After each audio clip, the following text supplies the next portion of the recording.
and we didn't have a huge amount of time, did we, Ryan? No. So Ryan had an idea for a script, and he'd been working really hard on this script, and he sent it to me and said, "Look, how do you feel about this?" I said, "I think it's great and it's fun. What do you want to do with it?"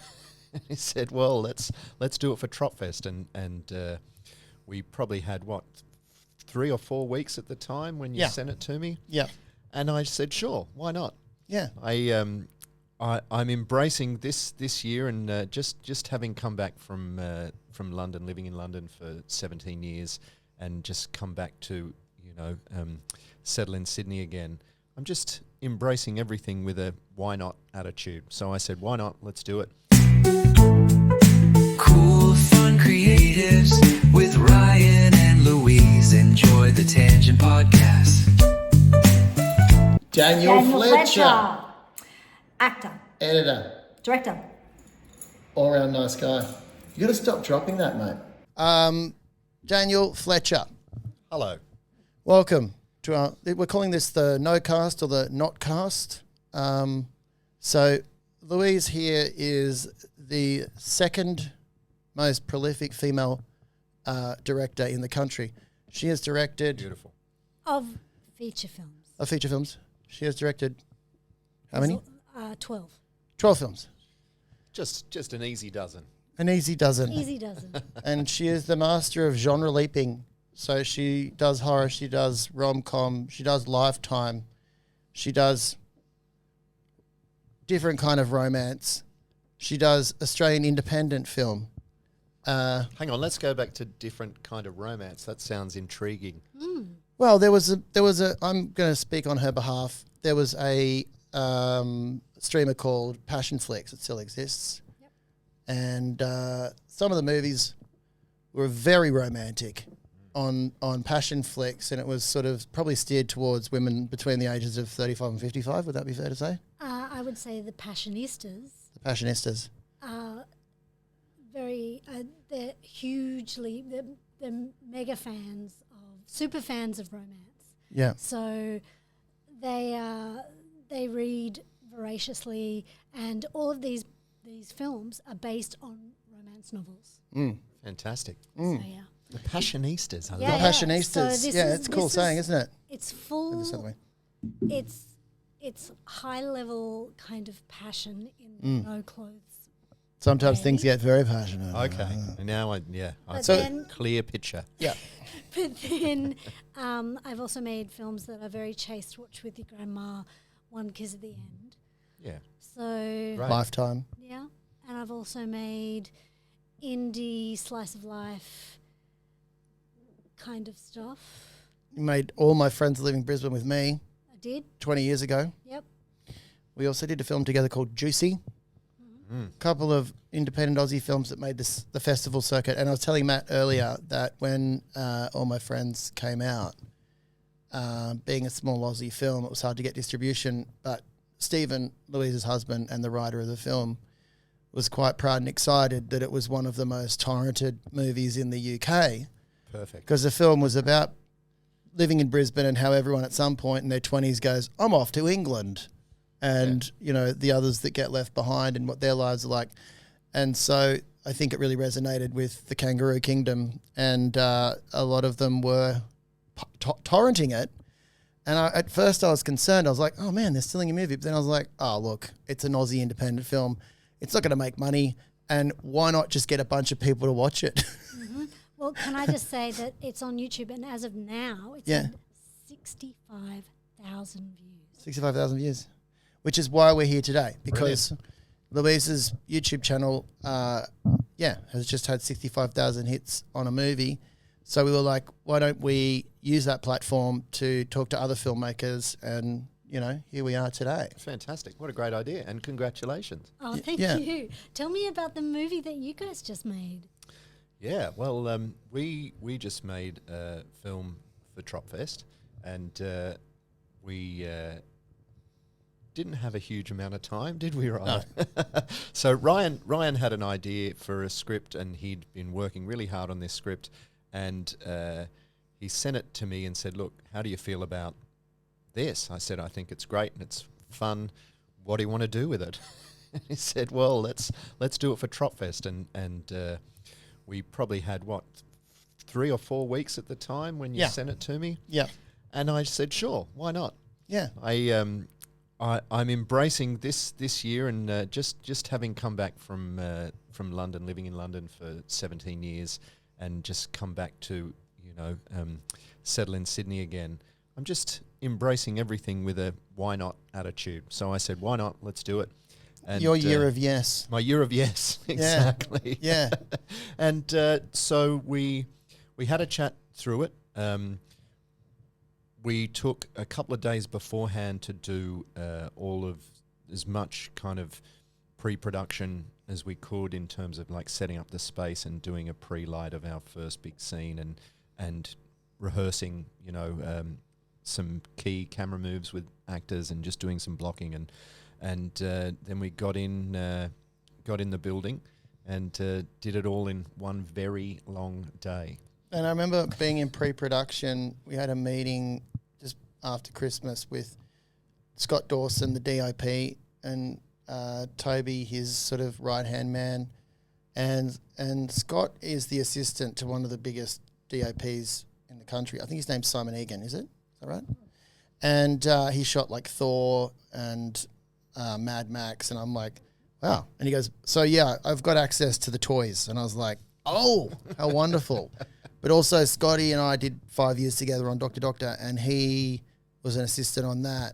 And he's just, in his spare time, he like you, he just embraces the why not. So he read my script and he's like, yeah, man, why not?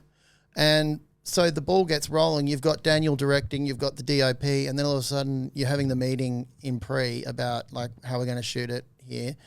And then I'm thinking in my head, I need to get a sound guy. I need to get an editor. I need to get someone to mix this. It's the 27th of December. It's due on the 9th of January.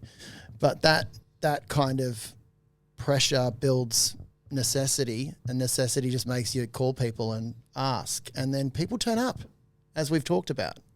So we assembled a good team, didn't we? Yeah, it was amazing. I think the enthusiasm and the fun that we were all kind of having and bringing to the project just kind of gathered this wonderful energy force of people who just jumped in, and it was really fun. Like it was definitely a sprint. Yeah, like there was nothing slow about it. But everyone just embraced the idea of doing this thing, and it's ridiculous. Yeah. But it also, like, the thing that I really appreciated was that I made this ridiculous idea, and then you had some like visual ideas in how to tell it. And what I loved about it was that it helped, instead of it being talking heads, it helped move it. It gave it action, so that it helped build the conflict. It helped build what the character was going through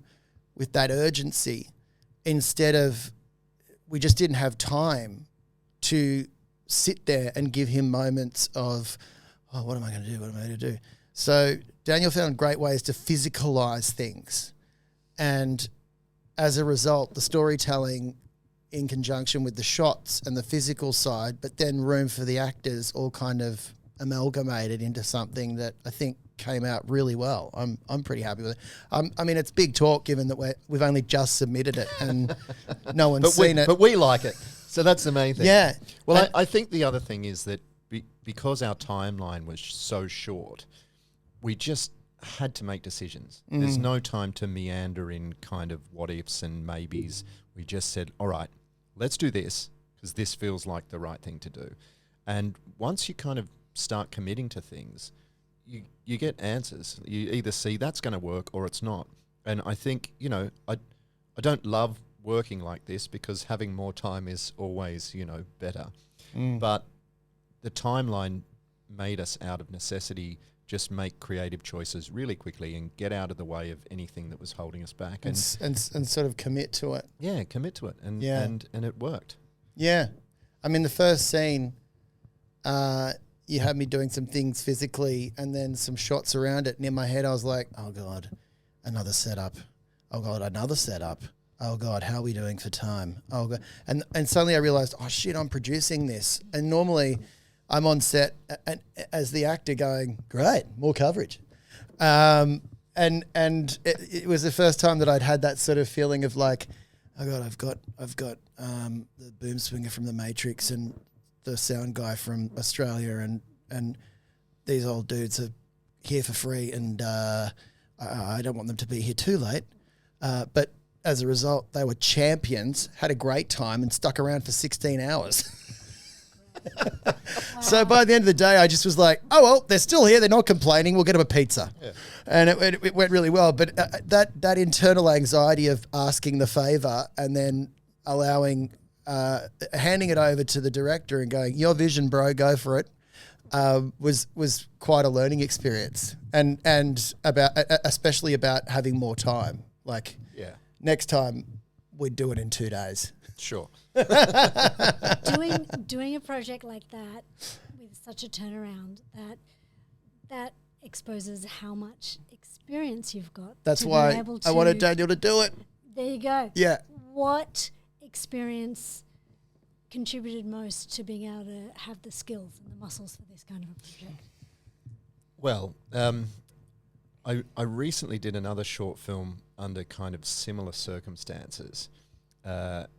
And we shot it all in one location, which was a friend of mine runs an escape room business. It's a great location immediately. And, so I had a look at it and thought, all right, if we can just tweak some of this and get the art direction to just work a little bit more in our favour for the story, then we can do this really methodically and have...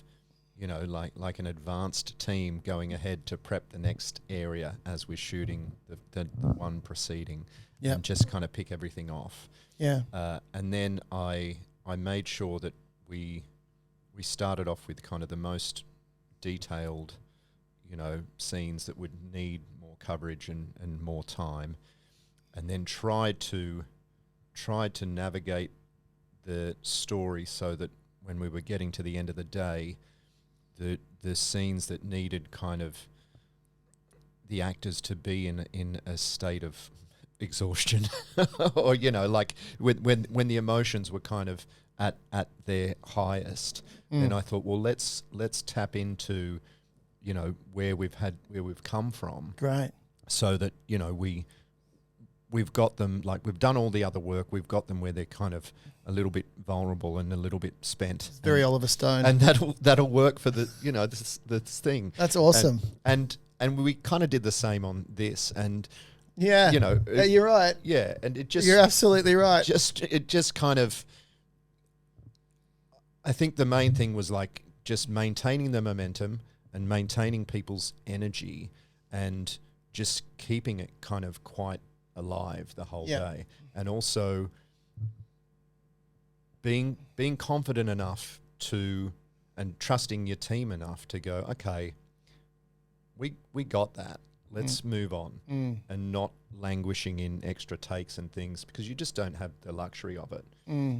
And fortunately on both occasions we were very lucky that we kind of got everything that we needed. There were a couple of moments where we tried some creative things. We had a wonderful lens that was this just beautiful one that one of the boys bought, and it just had this massive long focus, and we just did this wonderful shot that was kind of coming out of a clock on the wall and finding our actor on the ground, and it was just beautiful, slow kind of transition. No time. That took 12 seconds.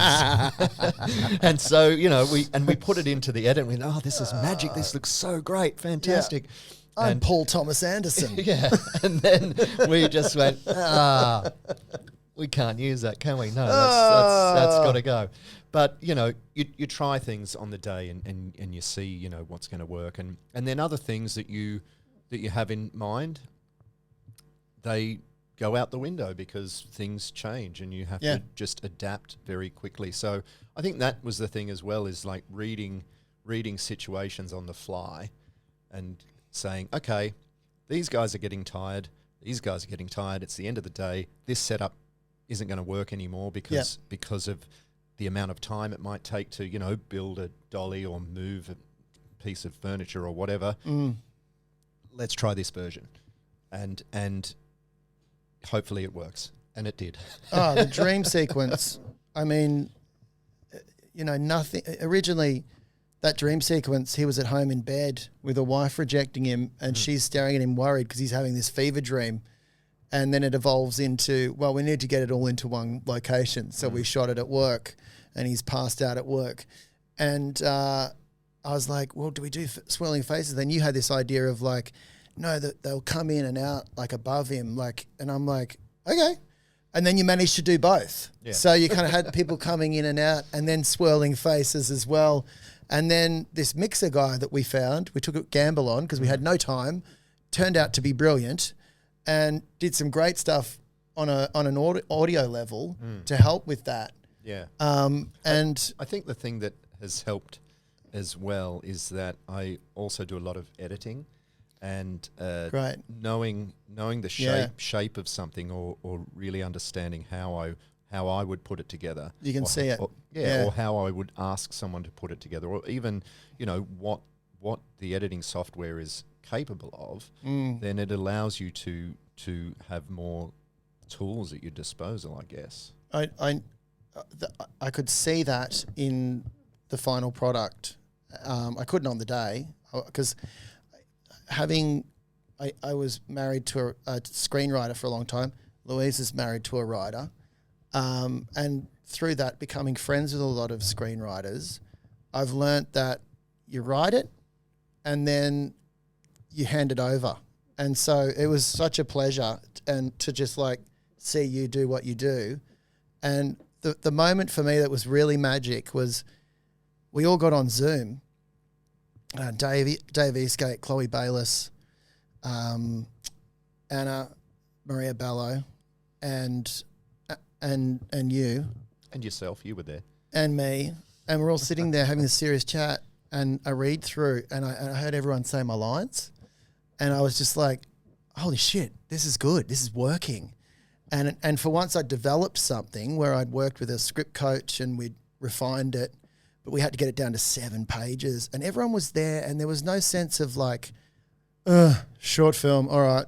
Everyone was so committed and I hung up the phone and for the rest of the day I felt like a millionaire. I was like, that was such a great moment. Oh, it was brilliant. And also to your massive credit, because we didn't have any time, Ryan said to me, he said, look, I know normally the director would cast everyone, but we don't have time. And I've done it. I said, okay, great. And I knew a couple of the actors, so I was immediately, I said, all right, I've known Anna Maria for a very long time, and I went, fantastic choice. I probably would have chosen exactly the same person. She was just so good. Oh, incredible. And everyone else, I just went, all right, this is a fantastic group of actors. And then similarly for me, once we'd had the read-through on Zoom, because as you would know, casting is, a massive part of the puzzle of getting it right or not. And I just felt so happy and comfortable just hearing all of the different voices, that kind of the soundscape and the texture of those voices together. Great. And just all of their instincts were wonderful for the script. And I went, I'm not worried about this. This is fine. And they're all pros, Yeah. And then Dave Eastgate had to essentially play me. Because my character gets sick and they need someone else to step in, but the boss is like, you've got to do it exactly like Gary. And I've told you before. And originally it was based on my first theatre experience where I turned up and I had to do every gesture, every movement exactly like the guy I was replacing. And I was so deflated because it was just so like inhibiting. But Dave was like, yeah, I'll do it, man. Yeah, no worries, man. And he never talks about his process. He never talks about the script. I'm like, do you want to run the lines or anything for tomorrow? He's like, nah, man, I'll let him on that. It's all good. And I'm like, I've worked with this guy before. I think he'll get it. And so the first scene we shoot, I'm doing the pitch that he's supposed to replicate later. And the night before, I sat up with Leah, my wife, and she had this long wig, and she put it on my head and cut it to look exactly like a sort of drawn from memory bad version of my hair.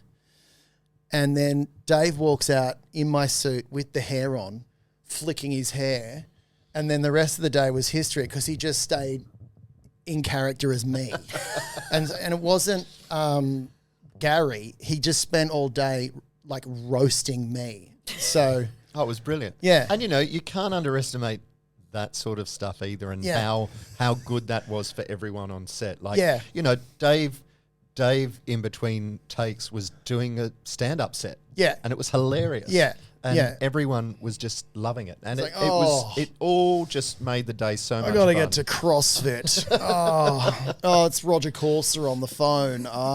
Yeah, man, I've got to go to CrossFit, but just, protein, no carbs. Yeah. just ripping me all day. And to the point where, like, a few people have said, I've shown them the outtake of him doing that. And they're like, oh, he does a really good version of you. And I'm like, I'm not like that. Surely I'm not like that. Oh my God. It was Anyway. very good. And then my favourite moment is he's so nervous. He has to do the pitch as me. And he comes out and he goes, investment. We hear that word all the time, yeah? And like... With the hair flick. It does this full like Ryan.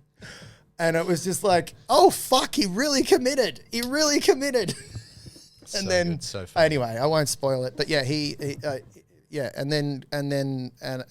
like as the sort of Whiplash style trainer, Whiplash was one inspiration. So the Whiplash style trainer, getting him to get me right, and then Chloe Bayliss as his supportive wife, who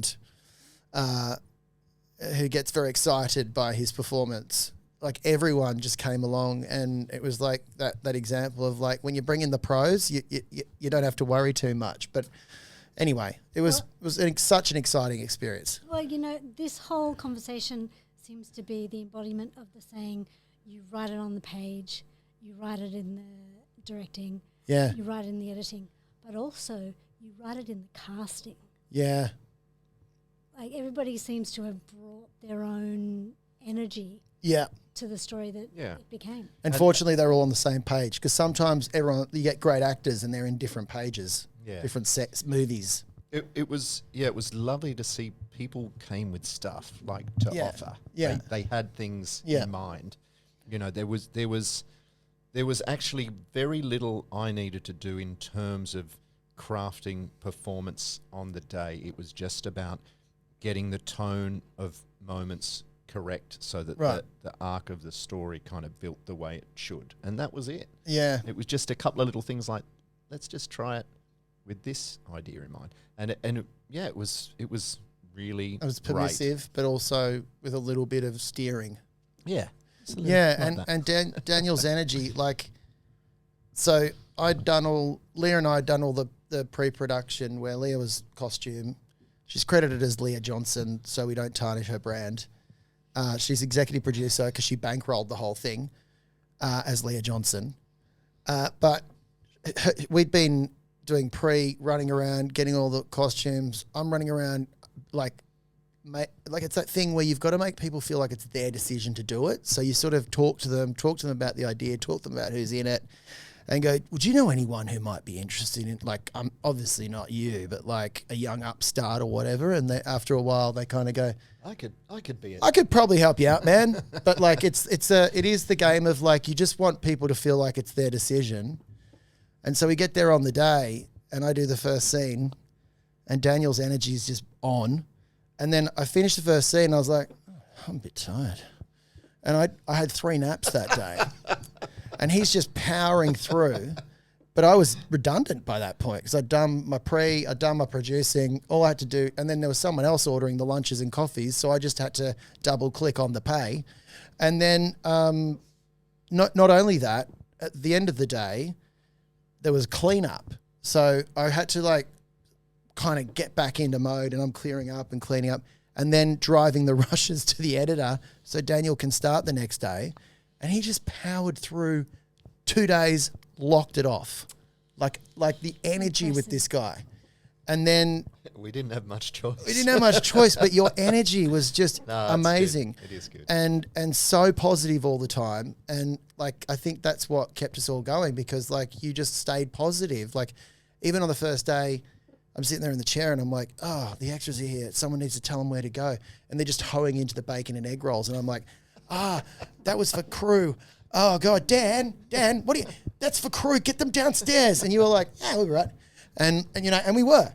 But like my anxiety's like, oh, we got to get there. And he's like, no, man, it'll be fine. We'll get it sorted. And then of course there's always food left over. But you're just sitting there as the producer going, I hope everything goes all right. There's not enough bacon. So my sort of adrenal dumped. And then for the rest of the day was just like, ugh. And all the actors kept coming over. And Scotty Dawson, the DOP, came over to me at one point. I'd passed out on the couch. And he went, hey, we're here doing all this for you. What the fuck are you doing? And Your job was done. Didn't man.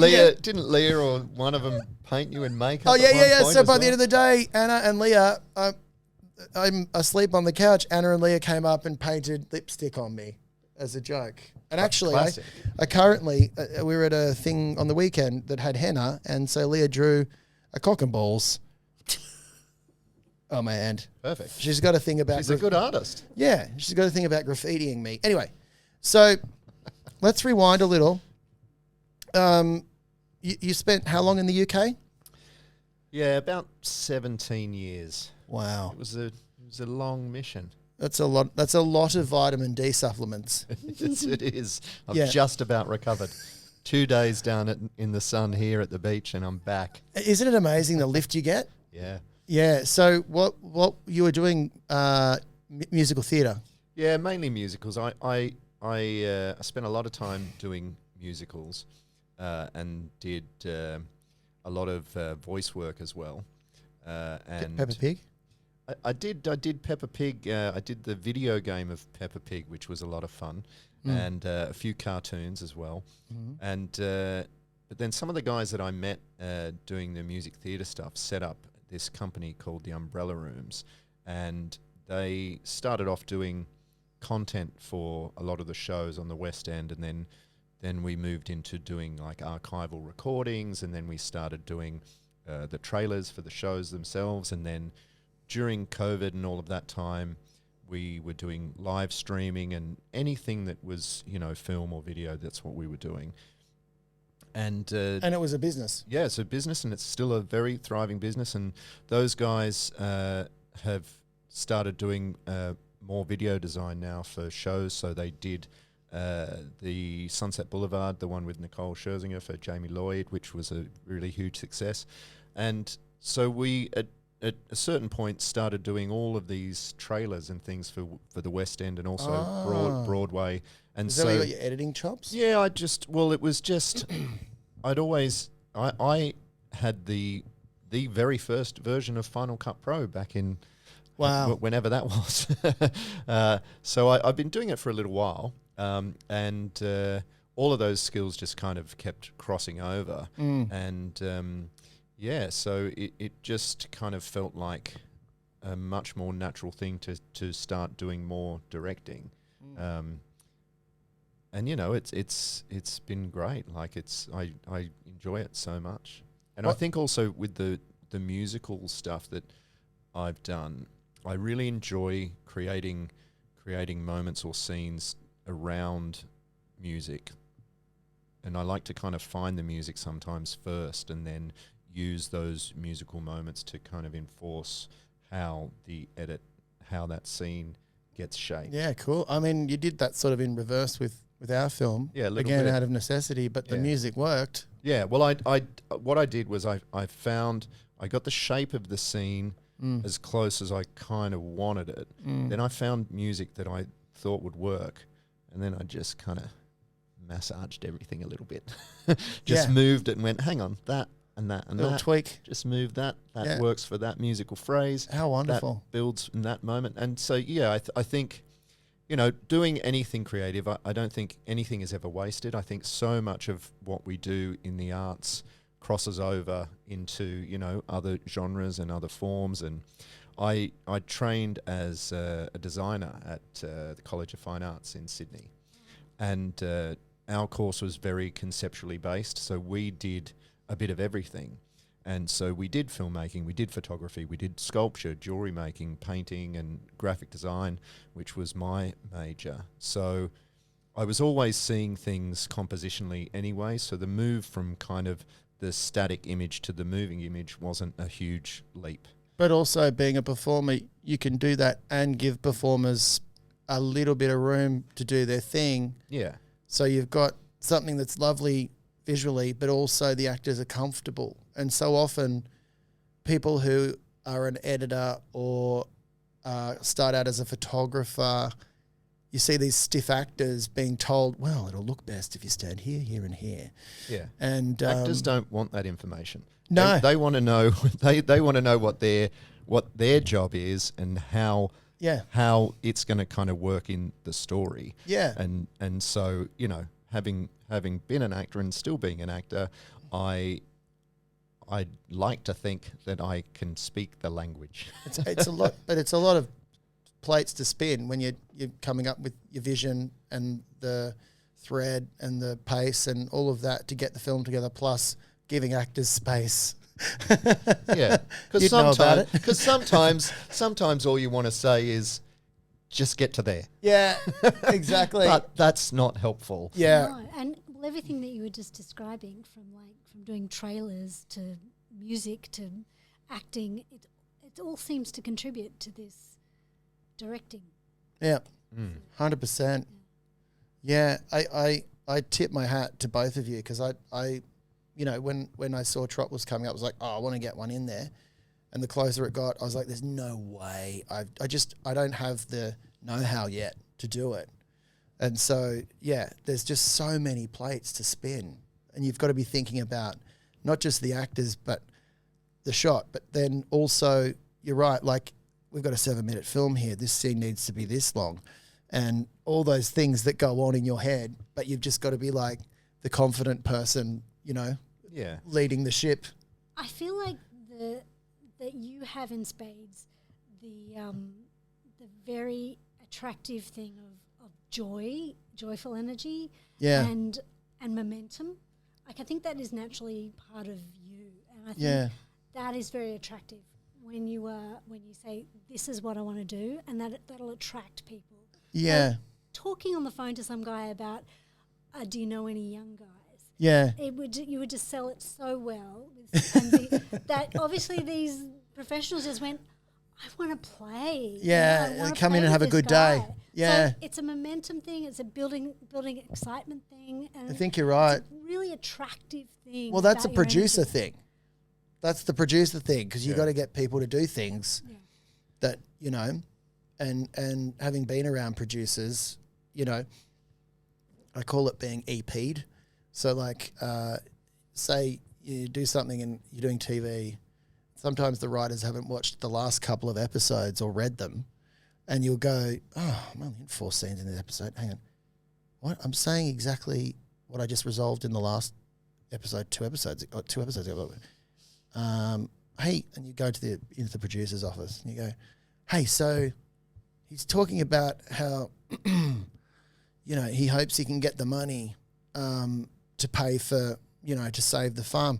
2 episodes ago, it was made very clear that his brother wasn't going to give him that money. So why in this episode is he asking his brother for the money and then acting disappointed when he says no?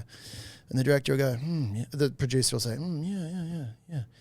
Absolutely right. I can see why you'd feel that way, but it still kind of sits right with me. Great. And then they just kind of smile at you. And you're like, oh, it sits right. All right. Wow. I'll leave you alone then. And you just sort of walk off and you've been EP'd. Yeah, unless the show you're working on is something like The Bold and the Beautiful, where the storyline is restated at least 3 times per episode, every episode for about a month. Yeah. And then there's no questioning. There's no point about it. It's like, of course I'm saying what are you doing back here, Brax?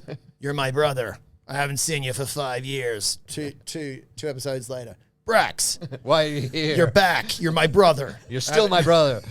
I hadn't seen you for 5 years. I've been talking about it for the last 15 scenes. We've already shot It's been them. 5 years. We've already shot them before breakfast. Oh, our next guest is here. Fantastic. We'll pause. Hey, Phil. We're just winding up. We just have to wrap this up. Have a so seat. Have a seat. Have a sit down, and we will say thank you so much, Daniel. Ah, pleasure. It's been Great a to joy chat to you. to have you on the No Cast. The not cast. Not Yeah. cast. Pleasure. And Phil's over there going, what the fuck have I just walked into? Soon find out. Soon find out. But yeah, that was fun. Thank you you so for your much. time. Yeah, thank you. And I'll see you tonight at the screening. Perfect. We're getting 2.5 hours. All right. Right, We're done. Phil, you're up.